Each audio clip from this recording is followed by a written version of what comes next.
switch to with another question of quadratic equations. This is question number 3, exercise 4.2, page number 76 from NCERT.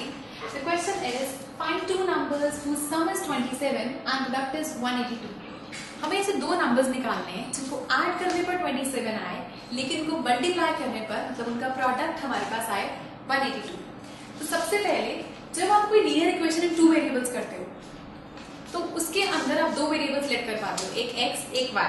आप ऐसे ले सकते हो x plus y is 27, sum of two numbers is 27. लेकिन quadratic equation सिर्फ एक ही variable में होती है. क्वाड्रेटिक इक्वेशन हमारे पास होती है ax square plus bx plus c. Variable हमारे पास एक ही रहता है. सो उस एक वेरिएबल के लिए अब जैसे हमें दिया सम इज 27, प्रोडक्ट इज 182. तो सबसे पहले दो नंबर्स हैं. लेट्स सपोज एक नंबर 1 एक नंबर 2, दोनों को ऐड करने पे 27 आ रहा है. अगर इनमें से एक नंबर x है तो मेरा एक सेकंड नंबर क्या आएगा? यहां से सेकंड नंबर यहां से निकलेगा 27 माइनस x. ये x इधर आ गया. दैट मीन्स एक नंबर x है और दूसरा नंबर है 27 माइनस x. इसी को हम यूज करेंगे.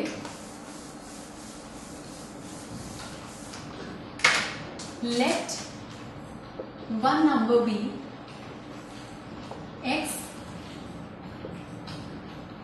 and other number be 27 minus x. ये दो नंबर्स आ गए हमारे पास. अब हमें गिवन है product is 182. Now according to question product इन दोनों नंबर्स का, इसका और इसका, इनका प्रोडक्ट गिवन है हमारे पास 182. तो ये क्या बन जाएगा? x into 27 is 27x, x into x is negative sign आएगा, x square is equal to 182. अब इन टर्म्स को अगर हम उधर ले जाते हैं तो ये बनेगा हमारे पास x स्क्वायर उधर जाकर पॉजिटिव हो जाएगा, 27x नेगेटिव हो जाएगा, प्लस 182 इज इक्वल टू 0. 182. अब हमें इन दो नंबर्स को मल्टीप्लाई करना है तो हमारे पास आता है 182x स्क्वायर. इस 182 को इस तरह स्प्लिट करना है कि प्लस या माइनस करने पर 27 आए. सो हमारे पास 182 के लिए मिडिल टर्म स्प्लिटिंग पर अगर आप करते हो, हम इसका एलसीएम लेते हैं 182 का. एलसीएम लेकर हमारे पास आता है 2 9 जा 2 1 जा 7 13 जा 13 1 जा. ये एलसीएम है. अब इस पेयरिंग से आपको इस तरह बनाना है कि 27 बने. सो अगर हम ये लें 13 इंटू 7 इज 91 और 2, एक पेयर तो आ सकता है 91 और 2 का. नेक्स्ट पेयर, एक पेयर हमारे पास बन सकता है 14, 7 2 का 14 और 13 का. एक और पेयर हमारे पास आ सकता है विच इज 13 2 जा 26 और 7 का. ये तीन पेयर बनते हैं. अब इन तीन पेयर से आपको सोचना है कि कहां पर प्लस या माइनस करने पर 27 लाना है. सो फर्स्ट पेयर पे 91 और 2 पे ना तो प्लस करने पर और ना ही माइनस करने पर हमारे पास 27 आ सकता है. सो ये ऑप्शन नहीं हो सकता. 26 एंड 7 पर ना तो ऐड करने पर ना सबट्रैक्ट करने पर आपके पास 27 आएगा. 14 और 13 इसको अगर आप ऐड करते हो तो हमारे पास 27 आता है. सो ये बन सकता है x square minus 14x minus 13x plus 182 is equal to 0. दोनों में माइनस इसलिए लगाया क्योंकि दोनों को ऐड करना था. साथ में 27 के साथ नेगेटिव साइन था ताकि माइनस माइनस प्लस करने पर साइन नेगेटिव का बने.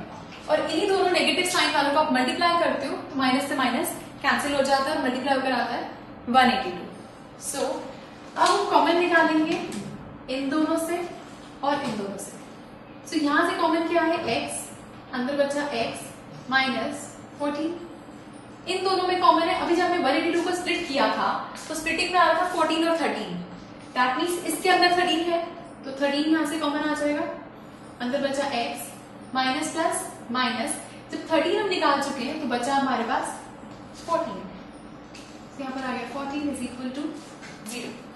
जब किसी बड़े नंबर की स्प्लिटिंग करते हो जिसको मल्टीप्लाई करके आ रहा है, 182 आ रहा था 14 और 13 से, तो अगर उसमें 13 निकल गया तो हमारे पास बचा 14. ये ब्रैकेट सेम है तो ये ब्रैकेट एज इट इज आएगा x माइनस 14. एक बनेगा x minus 13. Is equal to 0। अब इन दोनों को आप 0 से इक्वेट करते हो,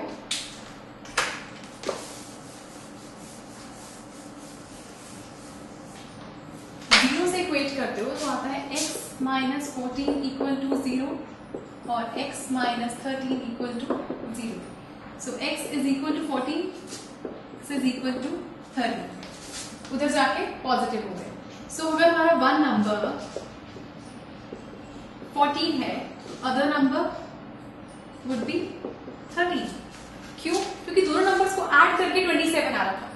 तो अगर एक नंबर हमारा 14 आएगा, दूसरा नंबर 27 में से माइनस करके 13, और अगर एक नंबर हमारा 13 आता है तो अदर नंबर हमारे पास होगा 14।